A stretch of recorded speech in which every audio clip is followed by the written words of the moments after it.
दोस्तों, भारतीय नौसेना ने ईरान पर सबसे बड़ी कार्रवाई कर दी है। दरअसल जैसा कि आप स्क्रीन पर देख पा रहे होंगे, यह फुटेज भारतीय नौसेना ने जारी करी है, जिसमें आप ईरान के 3 शिप्स देख सकते होंगे। और ये बहुत बड़े स्केल के शिप्स हैं, कोई छोटे मोटे शिप्स नहीं है। जिसमें से एक का नाम है अल जाफिया, दूसरे का नाम है अस्फा स्टार और तीसरे का नाम है स्टेलर रबी। ये तीनों जहाज बहुत ही ज़्यादा इंपॉर्टेंट थे ईरान के नज़रिए से, और फिलहाल भारतीय नौसेना ने एक्शन लेकर इन तीनों को अपने कब्जे में कर लिया है। और इसका जो क्रू है वो भारतीय नौसेना के कब्जे में है।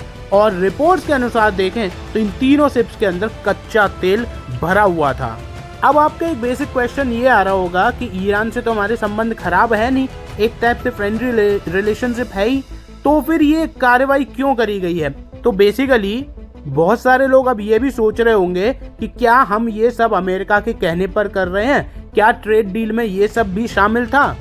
तो जवाब है नहीं, ऐसा बिल्कुल भी नहीं है। और यहाँ पर अगर आप देख पा रहे होंगे कि ये तीनों शिप्स भारत के मुंबई शहर से मात्र 100 नॉटिकल माइल दूर थे। जी हाँ, केवल और केवल 100 नॉटिकल माइल दूर थे।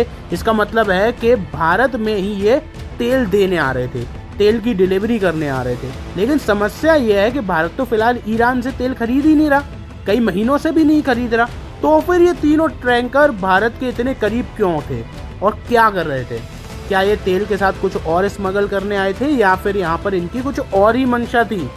और ये बात भारतीय नौसेना ने भी कही है कि हमें इस बात की हैरानी है कि ये तीनों से भारत के इतने करीब कर क्या रहे थे। तीनों तेल से ठसाठस हैं, इसलिए हमें भी आशंका है कि तीनों तेल की ही तस्करी कर रहे हैं। लेकिन फिलहाल में इसकी इन्वेस्टिगेशन अभी जारी है।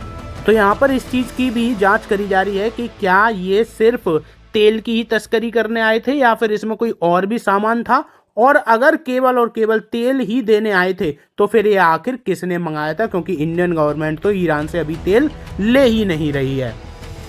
तो अब इससे रिलेटेड ईरान से भी भारत कड़े सवाल अब पूछने वाला है। इसलिए जो लोग आपको यह कह रहे हैं कि हमने तो अमेरिका की तरह कार्रवाई करी है, अमेरिका के कहने पर यहाँ पर ये कार्रवाई करी है, तो ये सरासर गलत है।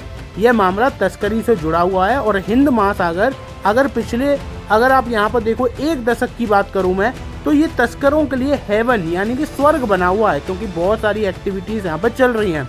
इसलिए भारतीय नौसेना अब ना सिर्फ ज़्यादा एक्टिव हो गई है, बल्कि इस इलाके में सोल सिक्योरिटी प्रोवाइडर भी बनने जा रही है। क्योंकि देखिए, हिंद महासागर से दुनिया का 60 से 70% व्यापार होता है, और अगर भारत यहाँ पर सोल सिक्योरिटी प्रोवाइड करेगा तो ना सिर्फ व्यापार के रास्ते ही सुरक्षित होंगे, बल्कि जो अवैध काम करने वाले लोग हैं ना, उनको भी बहुत बड़ी दिक्कत होने वाली है। और साथ के साथ भारत की ताकत जो है वो पूरी दुनिया में भी दिखेगी। लेकिन हाँ, सिर्फ इस मामले की बात करूं तो निश्चित तौर पर हमें कड़ी कार्रवाई करनी होगी अगर यहाँ पर कुछ ईरान इलीगल एक्टिविटी करता पाता है तो। और हमें पहली बात, ये तो शिप ही नहीं छोड़ने चाहिए, क्योंकि ये तीनों अवैध ही थे और ये किसी के पूछने से तो आए ही नहीं थे। तो अगर सारा मैटर सॉर्टेड भी हो जाता है तो भी मेरे अकॉर्डिंग इन पूरे शिप्स को ना सीज ही रहना चाहिए। बाकी आपकी क्या राय है इस पूरी खबर पर, आप मुझे कमेंट बॉक्स में जरूर बताइए। और चैनल को आप लोग सब्सक्राइब नहीं कर रहे हो, चैनल को सब्सक्राइब कर लीजिए। क्रिकेट की और ग्लोबल न्यूज़ आपको मज़ेदार जो है वो इस चैनल पर मिलती रहेंगी। धन्यवाद।